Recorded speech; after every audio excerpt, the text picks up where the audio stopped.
أن من دلالات القرآن أن أهل النار عياذا بالله لا يموتون فيها ولا يحيون، لا يموتون فيستريحون ولا يحيون فينعمون.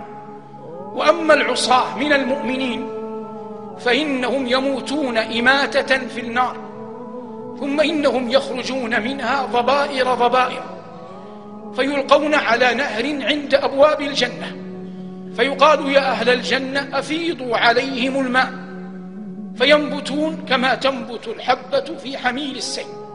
قال صلى الله عليه وسلم كما في الصحيحين من حديث أبي سعيد يخبر عما يكون من أهوال يوم القيامة، قال فيمر المؤمنون على الصراط فمسلم مخدوش وناج مسلم، ومنهم من يلقى على وجهه في النار، حتى إذا فرغوا قال الذين نجوا منهم لربهم ربنا إخواننا كانوا يصلون معنا ويصومون معنا فأذن لنا فيهم، أي في الشفاعة، فيأذن الله ويقول اذهبوا فمن وجدتم في قلبه مثقال ذرة من إيمان، مثقال دينار من إيمان فأخرجوه، فيخرجون أقواما، ثم يقولون ربنا لم يبق فيها أحد ممن أمرتنا به، فيقول الله ارجعوا فمن وجدتم في قلبه مثقال نصف دينار من إيمان فأخرجوه، فيخرجون خلقا كثيرين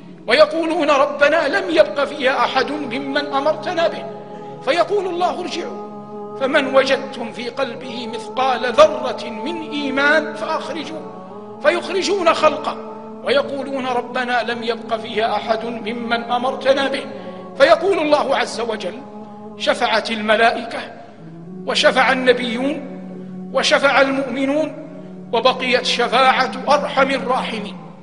ثم يضع جل وعلا يده في النار فيخرج منها أقواما قد امتحشوا فينبتون كما تنبت الحبة في محيل السيل، ثم يقال لهم ادخلوا الجنة، فإذا جاءوا على أبوابها سألوا الله جل وعلا شيئا مما يرونه، فيقول الله جل وعلا لهم لكم ذلك وعشرة أمثاله معه، فيقولون ربنا لقد أعطيتنا ما لم تعط أحدا من خلقك، فيقول وارحم الراحمين ألا أعطيكم أعظم من هذا، فيقولون ربنا وأي شيء أعظم من هذا، فيقول الله أعطيكم رضواني فلا أسخط عليكم بعده أبدا.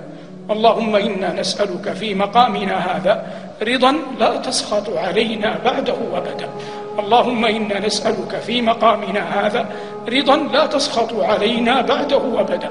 اللهم إنا نسألك في مقامنا هذا رضا لا تسخط علينا بعده أبدا. ألا وصلوا وسلموا على ذي الوجه الأنور والجبين الأزهر الشافع المشفع في عرصات يوم المحشر. إن الله وملائكته يصلون على النبي يا أيها الذين آمنوا صلوا عليه وسلموا تسليما. اللهم صل على محمد وآل محمد كما صليت على إبراهيم وعلى آل إبراهيم إنك حميد مجيد، وبارك اللهم على محمد وآل محمد كما باركت على آل إبراهيم في العالمين إنك حميد مجيد. وارض اللهم عن أصحاب نبيك أجمعين، وخص اللهم منهم الأربعة الراشدين. اللهم وارحمنا معهم بمنك وكرمك وغفرانك يا أرحم الراحمين. اللهم إن لنا في أجواف المقابر وبطون الثرى آباء وأمهات وإخوانا وأخوات، اللهم آنس وحشتهم وارحم غربتهم يا ذا الجلال والإكرام، وارحمنا ربنا إذا صرنا إلى ما صاروا إليه. اللهم وفق ولي أمرنا بتوفيقك وأيده بتأييدك، اللهم وفقه لهداك واجعل عمله في رضاك، اللهم واجزه عنا وعن المسلمين والإسلام خير الجزاء. اللهم الطف بالمسلمين في كل مكان، اللهم الطف بالمسلمين في كل مكان، اللهم وحد صفهم واجمع شملهم على كتابك وسنة نبيك يا ذا الجلال والإكرام. اللهم إنا نسألك الإيمان والعفو عما مضى وسلف وكان من الذنوب والآثام والعصيان. اللهم إنا نسألك قلوبا ترضى بقضائك وتشكرك على نعمائك وتحن وتشتاق إلى لقائك. لا إله إلا أنت سبحانك إنا كنا من الظالمين. سبحان ربك رب العزة عما يصفون وسلام على المرسلين والحمد لله رب العالمين.